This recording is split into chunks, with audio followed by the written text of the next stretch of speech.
শালিকে বুনু বারবার করে যে প্যান্টটা খাচ্ছিস না, ও শালির লেগে লুঙ্গি পরে কাজে আসতে হয়েছে। মানে আমাকে রাজমিস্ত্রি পাইলে মনে হয়েছে, জানে না কত বড় মিস্ত্রি আমি।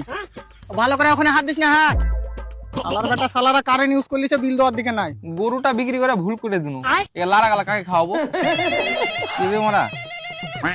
হ্যালো, হ্যাঁ আমি বিজলি বিভাগ থেকে এমআরএল বলছি। হ্যাঁ তো বিল জমা কেন করিসনি বে? অত টাকা কোনটা পাবো? 58,000 টাকা বিল এসছে। তো চালালছিস তার লেগে তো এসেছে। আমি কি করে চালাচ্ছি? আমি কি কারেন্টের উপর বসে চালাচ্ছি? আরে দাদা, তোমার বাড়িতে তো ব্যবহার হয়েছে কারেন্টটা।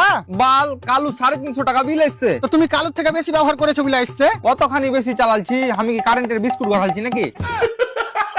শালার কপালে কিনতে জ্বর করে দেবো, বুঝতালি তো? আমার সাথে ইয়ার কি মারা। শালা যতখানি ব্যবহার করেছি ততখানি তো বিল আসবে নাকি? বাল তোমরা ফ্রির পানিতে তো কারেন্ট বানাও, কারেন্টটা তো ফ্রিতে দিতে পারো। শুধু পানিতে কারেন্ট হয়ে যায়? কেন তুই তোর কারেন্টের রয়্যাল স্টার মদ মিশাস নাকি? আরে দাদা, কারেন্ট বানাবার লেগে পানিও প্রচুর কষ্টতে জোগাড় করতে হয়। ও তাই নাকি?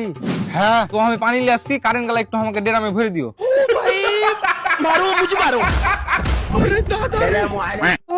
একটু ডেরামে ভরে দিও। কারেন্ট মনে হচ্ছে আমি মিক্সিতে তৈরি করছি বে। একটু ডেরামে ভরে দিব। কারেন্ট তৈরি করা সোজা ভাবছিস নাকি? বাপ রে, তুই এমন ভাবে বলছিস তুই কারেন্টের তারে লোডটা কারেন্ট তৈরি করিস? হাজার বাড়িতে কারেন্ট কে লাগাইছিল বে? ওই শালাকে খুঁজে বাহির কর, ওকে আগে কাজ থেকে বাহির কর, নাহলে শালা তোকে বাহির করে দেবো।